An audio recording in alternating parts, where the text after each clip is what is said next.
Hey everybody, welcome to the Wildcat Raceway, the California Wildcat 350. This is Triple J, and we're going to do some tests.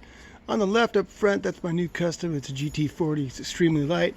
And in the center, we've got the Hot Wheel boys with Jonah driving the brand new Bugatti that was modified with faster than ever wheels, and it's got BlackFire tires in the back. And then behind that, all the cars in the center row are Bugattis for the Hot Wheel boys heading down to New Zealand. And then on the right, the front blue Ferrari is also heading down to New Zealand if it's worthy, because I have several of those. And we got a GT40 back there. We've got a Corvette. Then we've got the MG, well, it's an Austin Healey is what we got there.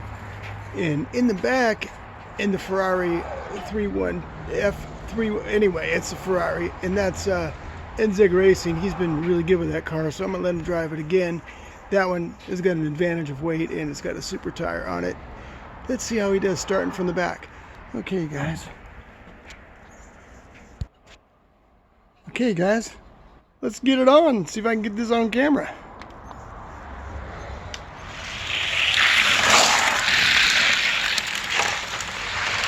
All the way from the back. We've got Enzed. Okay, what happened to the... what we got going on here? Well, that blue Ferrari didn't quite do so well. He flipped it. This track is really bumpy. And that was pretty cool. Okay, race one.